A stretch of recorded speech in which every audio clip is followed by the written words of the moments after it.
Olá, nós vamos prosseguir os estudos de Creio e Pratico, e hoje nós estamos no estudo de número 8, né? Nós vimos a semana passada, no estudo 7, os eternos decretos de Deus. Nós vimos que os eternos decretos são o propósito glorioso de Deus, que ele executa conforme a sua própria vontade e para a sua glória, e ele então pré-ordenou tudo o que está acontecendo. Então tudo que acontece não é obra do acaso, né? Mas Deus controla a vida, Deus controla a história, Deus controla o tempo, né? Então Deus tem poder sobre todas as coisas. Mas a pergunta de hoje, no estudo hoje, é como Deus executa estes decretos? Como é que Deus faz isso? E a resposta da pergunta número 8 é: Deus executa os seus decretos nas obras da criação e da providência.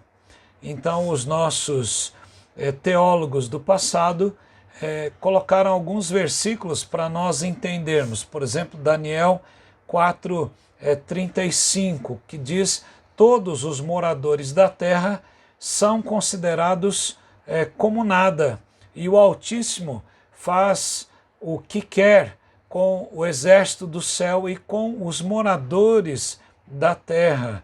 Não há quem possa deter a sua mão, nem questionar o que ele faz. Quando nós lemos em Efésios 1:11, o apóstolo Paulo diz: em Cristo fomos também feitos herança, predestinados segundo o propósito daquele que faz todas as coisas conforme o conselho da sua vontade. Nós lemos também em Apocalipse 4:11, quando João, lá no último livro, na revelação de Deus, ele fala sobre Jesus. Ele diz: tu és digno, Senhor, Deus nosso, de receber a glória, a honra e o poder. E olha o que ele diz: porque criaste todas as coisas e por tua vontade elas vieram a existir e foram criadas. Então o mundo não veio do nada. Deus fez tudo, na verdade, do nada, mas ele não veio por evolução, ele veio por criação. É exatamente a doutrina contrária à evolução das espécimes de Charles Darwin. Então nós não somos evolucionistas, somos criacionistas. Então veja que os evangélicos são criacionistas. E como Isaías 40:26 diz: levantem os olhos, quer dizer, para o alto e vejam. Quer dizer, a ideia é olharmos para aquilo que as pessoas chamam de natureza e nós chamamos de criação. Quem criou todas estas coisas, diz aqui o profeta, aquele que faz sair o seu exército de estrelas, todas bem contadas, as quais ele chama pelo nome. Já pensou? Deus conhece cada estrela, Maria, Joaquina, Josefa, olha lá, ele sabe todas elas, as estrelas. E aqui diz então o profeta Isaías, ele diz: por ser ele grande em força e forte em seu poder. E ele diz: nenhuma só vem a faltar.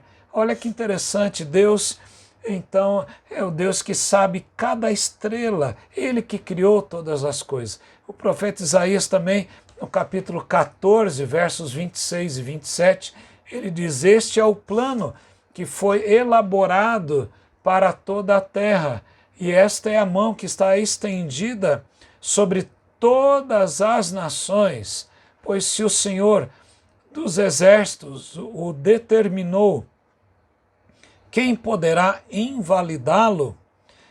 Se a mão dele está estendida, quem a fará voltar atrás? Então veja que Deus é aquele que coloca as autoridades. Romanos 13, Paulo a Timóteo, a Pedro também, temos várias passagens que mostram que Deus é aquele que coloca reis e destitui reis. É aquele que nomeia as autoridades. Então, para ele, ele tem a sua mão estendida e aquilo que ele determinou ele vai executar. Nós lemos também Isaías 46, como Isaías é chamado profeta evangélico, ele nos dá boas dicas sobre isso. Ele diz aqui nos versos 9 a 11, lembrem-se das coisas passadas, das coisas da antiguidade, que eu sou Deus e não há outro, eu sou Deus e não há outro semelhante a mim. Deus está falando sobre ele. E desde o princípio anuncio o que há de acontecer, e desde a antiguidade eu revelo coisas que ainda não sucederam. E eu digo, o meu conselho permanecerá em pé, e farei a minha vontade. Chamo a uma ave de rapina desde o Oriente, de uma terra longínqua. Vem o homem do meu conselho. Então veja, Deus é aquele que não há outro semelhante a ele, ele não tem outro que é semelhante a ele. Então, olhamos também em Atos 4, quando os discípulos oraram, não é? Especialmente naquele momento em que os apóstolos estavam sendo presos, estavam sendo ali muitos mortos, todos os apóstolos praticamente que escreveram o Novo Testamento foram sacrificados, não é? Pedro, a tradição diz, foi então crucificado de cabeça para baixo, porque ele disse que não era digno de morrer como Jesus. Paulo foi decapitado. E nós lemos muitos irmãos nossos que passaram por provas difíceis, como Jesus passou. Mas em todas essas coisas, Deus estava tendo um plano glorioso nestas vidas. Você imagine se os apóstolos não tivessem deixado um grande legado, nós não teríamos hoje o Evangelho, não seguiríamos como seguimos o Senhor Jesus Cristo. E veja então que mesmo os apóstolos, sendo proibidos de pregar em Jerusalém, eles então estavam orando. Em Atos 4, 24, registra que, ouvindo isto, unânimes levantaram a voz a Deus e disseram, Tu, soberano Senhor, fizeste o céu, a terra e o mar e tudo que neles há. Mesmo sofrendo, eles reconhecem que há um Deus soberano. Como é que Deus executa os seus decretos? Através da sua obra da criação e da providência.